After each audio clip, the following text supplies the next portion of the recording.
রাজ চক্রবর্তীর আগমনে হলো কি তবে commercial? Hey guys, welcome to my channel. আমি মহারাজার 11টা কথা বলবো হচ্ছে শ্রীমান ভার্সেস শ্রীমতী ছবিটাকে নিয়ে। দেখো, এই ছবিটা ইতিমধ্যেই দেখে ফেললাম কেমন হয়েছে এই ছবিটা। দেখো, এই ছবিটার প্লট লাইনটা যা যা জেনে গিয়েছিলাম সবটা তো কীভাবে করে দিয়েছে, মানে যা যা জানার ছিল সব আমরা জেনেই গিয়েছি। আলাদা করে নতুন কিছু আমাদেরকে সিনেমাটা যে উপহার দিচ্ছে বা কিছু একটা শকিং মোমেন্ট দিচ্ছে, নতুন কিছু দিচ্ছে এমনটা নয়, আর এই ছবিটা সেটা করা কাজও নয়। এবার প্রথমত বলি, এই ছবিটার গল্প হচ্ছে একজন জাজ যিনি অলরেডি নিজেই পটু হচ্ছে যে মানে যাতে ডিভোর্স না হয় এরকম একটা ঘটনা ঘটানোর জন্য তিনি জাজ, ঠিক আছে, ব্যারিস্টার পড়ে তিনি জাজ। আর তার নিজেরই 27 বছর ধরে একটা ডিভোর্স কেস চলছে এবং তার সঙ্গে অঞ্জন দত্তর ক্যারেক্টারটা কীভাবে আসছে, কীভাবে তার এন্ট্রি হচ্ছে এবং কী এই ট্রায়াঙ্গেল লাভ স্টোরি, এবং তার সঙ্গে সঙ্গে পরমব্রতর ক্যারেক্টারটাদের মানে তাদের বিষয়টা তো বুঝতেই পারছো যে তাদের একটা বাঁচানো এবং তারপরে একটা পুত্র স্নেহ তৈরি হওয়া এবং তারপরে বাবা স্নেহে মানে পিতা স্নেহে সত্যি কি এই ডিভোর্স সত্যি সত্যি গ্রান্টেড হয়ে যাবে, মানে এই ডিভোর্স হয়ে যাবে 27 বছর পরে এবং ছাড়াছাড়ি হয়ে যাবে দুজনের, দিয়ে অন্য জায়গায় ঘর বাঁধবে অঞ্জনা বসুর ক্যারেক্টারটা।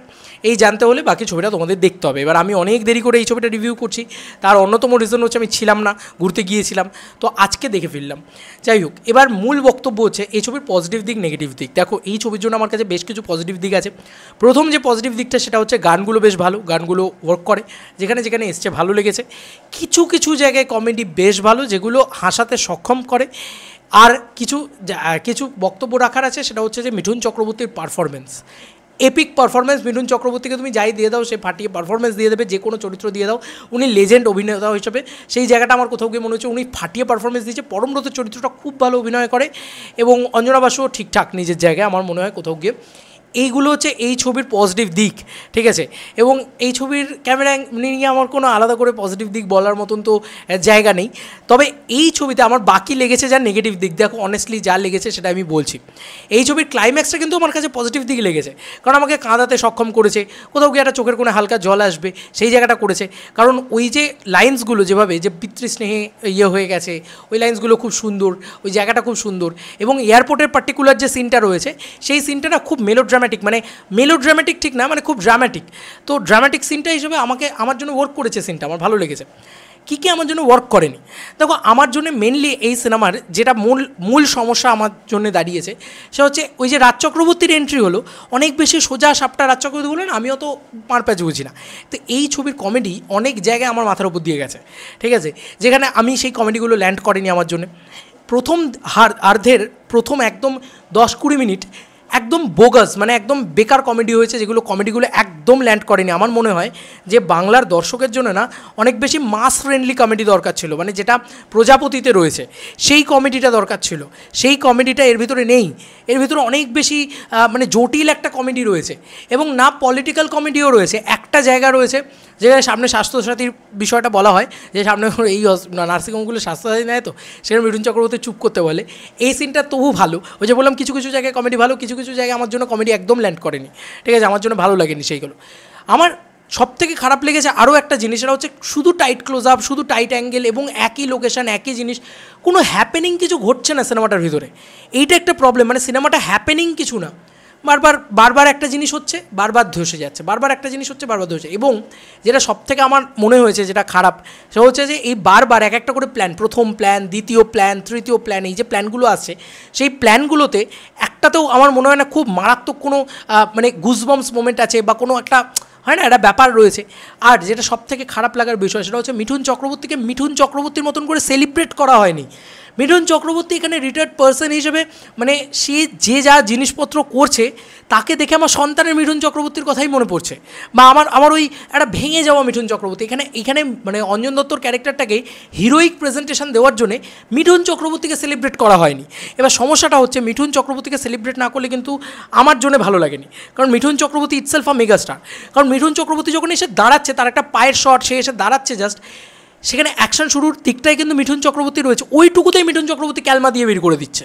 বা মিঠুন চক্রবর্তীর ভিতরে না ওই একটা ডায়লগ আছে যেখানে আপনাকে দেখলেই কেওড়া কেওড়া মনে হয়, সেগুলো দারুণভাবে মানে সেগুলো দারুণ লাগে, কিন্তু তার পরবর্তী সিনটা যেন ধসে যায়, কারণ মিঠুন চক্রবর্তী সেখানে কেওড়ামি করছে না, সেখানে সেই বাওয়ালটা করছে না, ঠিক আছে, সেই গ্র্যান্ডারটা দিচ্ছে না। তো ওই কোথাও গিয়ে ওই জায়গাগুলোতে কোথাও গিয়ে ডাউনফল লেগেছে, আমার খারাপ লেগেছে।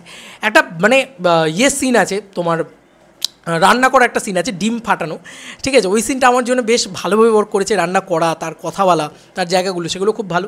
মিঠুন চক্রবর্তী অঞ্জনা বসুর কেমিস্ট্রিটা তো এক সাম এক্সটেন্ট লেভেল অবধি ওয়ার্ক করেছে। এবার যেটা আমার আরেকটাও খারাপ লেগেছে সেটা হচ্ছে যে অঞ্জন দত্তর ভাই, অঞ্জন দত্ত একবার ইংরেজি কপচাচ্ছে, একবার বিদেশ যাচ্ছেন, বিদেশ থেকে ফেরত বোঝা যাচ্ছে তার ক্যারেক্টারটা, আবার সে অ্যাকশন করছে। মানে ক্যারেক্টারটার কোনো মানে অ্যাকচুয়ালিতে একটা ক্যারেক্টার একরকম হলে ভালো হয়, মানে ক্যারেক্টারটা দুদিকই রয়েছে। ক্যারেক্টারটা একটা মানে কিছু কিছু টাইমে ক্যারেক্টারটা অঞ্জন দত্তর মতন হয়ে যায়, কিছু কিছু টাইমে ক্যারেক্টারটা আবার মিঠুন চক্রবর্তী হওয়ার চেষ্টা করে। তো ওই যে মিঠুন চক্রবর্তী হওয়ার চেষ্টাটা না, ওটা আমার ভালো লাগেনি। মানে ওটা অ্যাকচুয়ালি মানে অঞ্জন দত্তকে না মানায়নি। অঞ্জন দত্ত, এবার আমি বলবো অভিনয় দারুণ করেছেন, দারুণ ইয়ে করেছেন, না আমি পারবো না ভাই বলতে, কারণ ওই যে মানে অ্যাকশন করছেন এ করছেন, বিশ্বাস লাগে ওগুলো করতে, জানো তো, ওগুলো করতে সেই মানে বিলিফটা লাগে। মিঠুন চক্রবর্তী এসে দাঁড়াচ্ছেন, একটা ডায়লগ মিঠুন চক্রবর্তী বলছেন মারবো এখানে কে করবে, মানে ওই যে লাইনটা যেভাবে উনি ডেলিভার করছেন ওই জায়গাটাতে, ওই জায়গাটাই মানে কোথাও গিয়ে ওয়ার্ক করে যাচ্ছে, কিন্তু অঞ্জন দত্তর জায়গাটা ওয়ার্ক করছে না। আর লাইনসে আমি বলবো যে আরও বেশি মাস ফ্রেন্ডলি ডায়লগ লেখা উচিত ছিল। ডায়লগগুলো কোথাও গিয়ে কিছু কিছু জায়গায় ওয়ার্ক করে না। একটা ডায়লগ আমি স্পেশালি বলতে চাই, আমার বেশ ভালো লেগেছে, সেটা মানে মেনশন করে দিলাম। সেটা হচ্ছে মানে 12 গ্লাস জল খেয়েছেন, ওই তো পরের গ্লাসটা দিন আমরা বাথরুম সেরে এসে ওই জলটা আবার খাবো। এই ডায়লগটা ভালো, এগুলো ওয়ার্ক করে। আর যেটা সবথেকে নেগেটিভ হচ্ছে শুরুর অনেকটা অংশ কিন্তু মধুমিতা রয়েছে। ওফ বাবা, টর্চার অভিনয়, মানে জাস্ট জঘন্য অভিনয় করেছে, জাস্ট নেওয়া যাচ্ছে না, এত বাজে অভিনয়, পুরো কাঠপুতলির মতন দাঁড়িয়ে রয়েছে, একদম অভিনয় হয়নি। মানে মধুমিতার অভিনয় কিন্তু একদমই ভালো নয়। দেখো আমি অনেস্টলি যেটা লাগলো সেটা বলছি, পথিকৃতদার ডিরেকশনে আমার যেটা মনে হয় সেটা হচ্ছে যে আরও মানে একটা পুরনো ছবির টাচ, একটা পুরনো ছবিকে মাথায় রেখে বাঙালিয়ানাকে ইনকর্পোরেট করার যে চেষ্টা সেটা করা হয়েছে, কিন্তু ব্যাপারটা হচ্ছে প্রাণ নেই ছবির ভিতরে। মানে এইটা হচ্ছে মেন সমস্যা।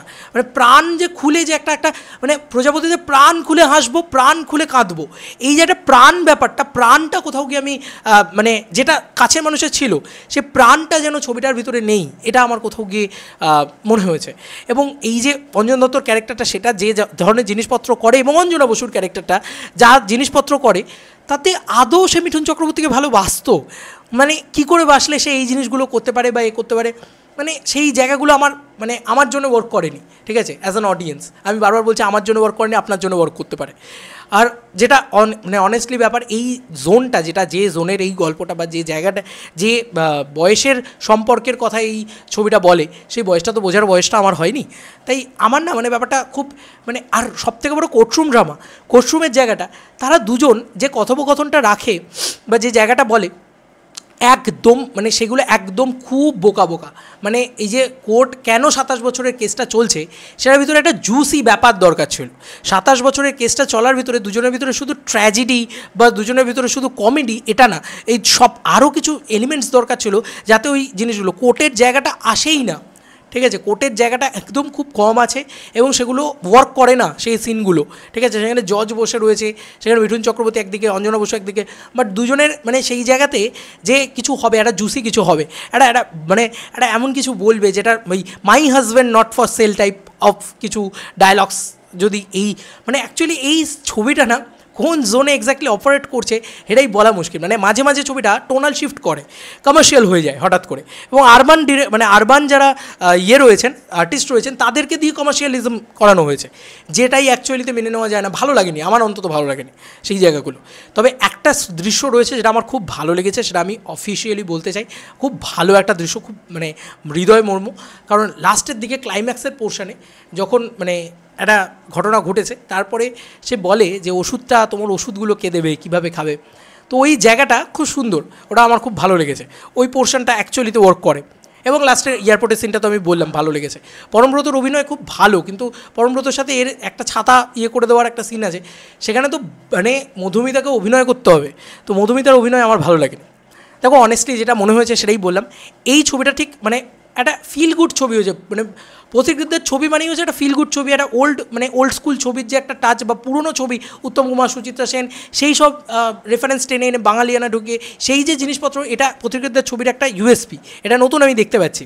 কিন্তু সেটা কোথাও গিয়ে মানে বলে না যে একটা ডিপ্রেশন, একটা ভেঙে পড়া, সুপারস্টারকে চেরিশ করা হয়, মানে সুপারস্টারকে নিয়ে সেলিব্রেট করা উচিত, মেগাস্টারকে নিয়ে সেলিব্রেট করা উচিত, যেটা কাছের মানুষের ক্ষেত্রেও পথিকৃতদা করেনি, যে কারণে কোথাও গিয়ে একটুখানি আন্ডার পারফর্ম। আর এক্ষেত্রেও সেম, মানে মিঠুন চক্রবর্তীকে যদি ওই ক্যারেক্টারটা দেওয়া হতো, একটু কিছু ক্যাওড়ামি করতে দেওয়া হতো, একটু কিছু দেওয়া হতো, আমার বারবার মনে হচ্ছিলো মিঠুন চক্রবর্তী যেন কোথাও গিয়ে হলো না ওই জায়গাটা। তো ওই কারণে আমারও পার্সোনালি অ্যাজ অ্যান অডিয়েন্স, আমি যারা মানে হলে খুব যে লোক ছিল তা নয়, তবে যারা ছিলেন তারা প্রত্যেকে ওই মিঠুন চক্রবর্তীর ভেঙে পড়াটাকে মেনে নিতে পারছিলেন না। তো এই হচ্ছে আমার বক্তব্য। তো আমার শ্রীমান ভার্সেস শ্রীমতী খুব খারাপ ছবি লেগেছে, খুব ভালো ছবি লেগেছে তা নয়, ক্লাইম্যাক্সের জন্য আমি বলবো এটা একটা ডিসেন্ট গুড ফিল্ম, ঠিক আছে, অনেস্টলি স্পিকিং, যেটা অনেস্টলি মনে হয়েছে সেটাই বললাম। চলো বন্ধুরা, কোনো ভিডিওতে দেখা হবে, বাই।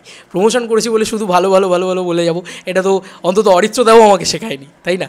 তো আমার মনে হয় অরিত্রদার লাইন্সে, যেটা আমার লাস্ট যে লাইন একটা কথা বলার, অরিত্রদা যদি লেখে একটু মাস ফ্রেন্ডলি লাইন লিখুক, মানে যে লাইনগুলো মানে অনেকটা বেশি উপর দিয়ে চলে যাচ্ছে, ঠিক আছে।